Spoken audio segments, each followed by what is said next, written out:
There's no way in the world these people were going to be able to charge me with shootings based on what I rap about in my music. Damn, I miss my nigga Trap. He split a nigga hat, fucking with this nigga, yeah. You may have heard of hip-hop rapper Tiny Do before. Tiny Do boasts a big following with rap music dissecting gang life, including his new album, No Safety. His real name is Brandon Duncan, and he got a lot of attention after spending about 8 months in jail awaiting trial for conspiring to commit a series of gang-related shootings around San Diego, California. Prosecutors said he didn't have anything to do with the actual crime. He didn't shoot the gun or drive the getaway car. Instead, they said he benefited from the crimes through his violent gangster rap music. Where the bullets come in and the brains go out. I send them to the niggas that be trying to show out. The complaint, based on a little-known statute making it illegal to gain from gang activities, alleges he did willfully promote, further, assist, and benefit from criminal conduct by members of that gang. How can you promote crimes you don't even know about? That was the first thing I was thinking about, and I was like, this is crazy. Like, there's no way in the world these people were going to be able to charge me with shootings based on what I rap about in my music. A judge dismissed the charges against Duncan in March 2015, but you may be surprised to know that his story is just one of many criminal cases where small-time rap artists wind up having their music used against them. Selfish, when murder is the only method. You see that writing on that wall, you best suspect it. Over the last decade, gang prosecutors across the United States have combed the internet for rap music and rap videos and social media posts, putting together cases against would-be rappers full of scary rap lyrics and very little physical evidence of a crime being committed. And in this case, it was No Safety rap album, but also a few Facebook photos. Right, Facebook photos from parties.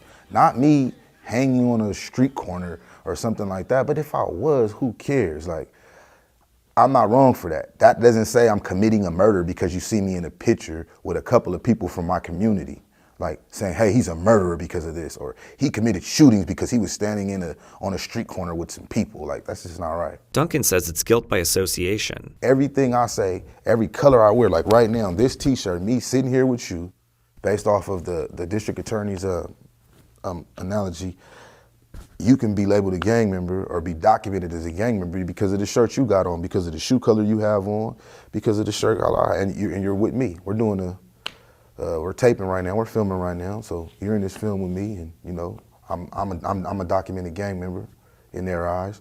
So, you know, now you're I'm with associated me. with Yeah, you're associated with me. So everything you say from here on out, you can be charged for. It's not okay.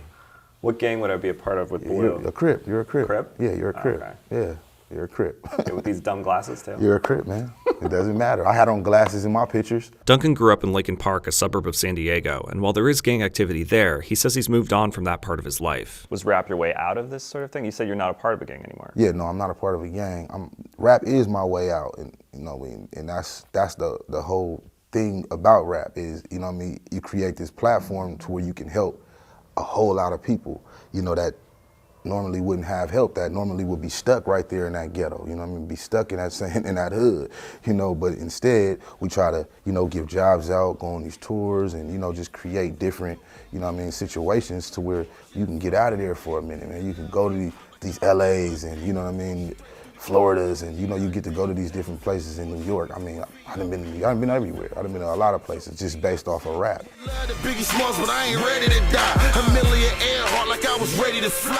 Can you talk a little bit about rap battles for people that don't understand like what a rap battle might be?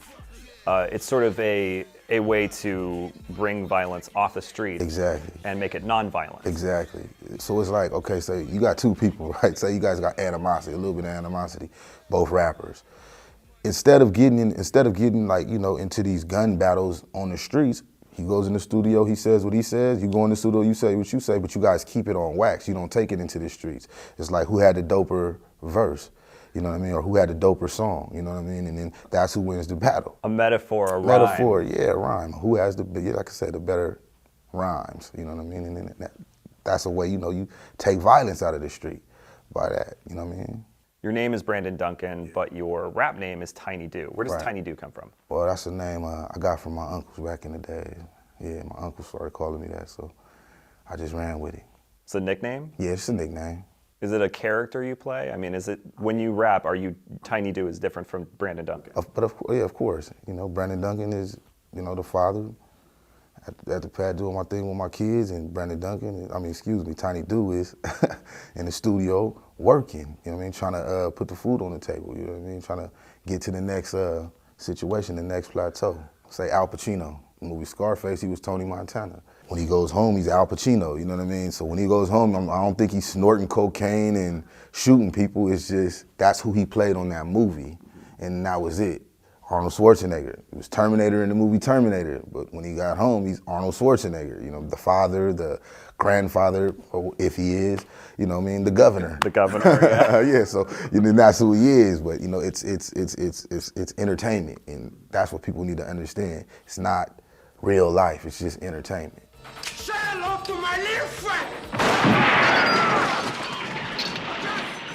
I think it's just like a movie. Like the more shooting you have in the movie, the more it, you know what I mean, people were compelled to like, you know what I mean, to really want to tune in. And so I think that's what it's more about. The more, you know, shooting you talk about in your raps, the more people that like, you know what I mean, certain type of stuff like that is going to want to go grab that album. You're like, oh man, that was dope. He was talking about some crazy stuff on there. I want to go get that, you know what I mean? So it's just like that. It's just entertainment. But I shot a man in Reno just to watch him die. Johnny Cash once wrote a song saying that he was going to shoot a man in Reno just to watch him die. And Right. Bob Marley said that he would shoot the sheriff, but he wouldn't shoot the deputy. How can people still think that rap is a real thing rather than just a metaphor like these other songs? I just think because you can scare juries with rap. You're not gonna scare a jury with Johnny Cash because probably half the jury listens to Johnny Cash. They don't listen to rap music. So therefore they're like, well, I understand I know Johnny Cash didn't shoot anybody, but because he doesn't know because half the jurors don't know the little black boy out there, they're like, well, he may have shot somebody. He's black, he lives in the ghetto, he's a gang member, so he may have done what he's talking about in those raps. What kind of advice would you give to law enforcement prosecutors, police officers, when they look at rap online? I really don't think you could, unless somebody's talking about a crime that you know they committed, it doesn't make any sense to even look at rap. Like, why would you look for rap? Look for evidence, real evidence, not, you know, music. It's just not right. Are you still going to be writing gangster rap? Yes. Better believe it. Are you at all scared of this? No, I'm not. What are you gonna do? Throw me back in jail? I'm not scared of jail anymore. I don't wanna be there, but I'm not scared of it. Especially if you're gonna try to tell me I can't make the music I wanna make. Like, nah, that's not right. It's art. It's, you know, just like Basquiat, he was a painter and he was well at it. If I'm a rapper and I'm well at it, that's what I'm gonna do. I rap and I'm well at it. I can do it, you know what I mean? So that's what I like to do. Yeah, studio is my canvas, and that's where I paint my pictures at.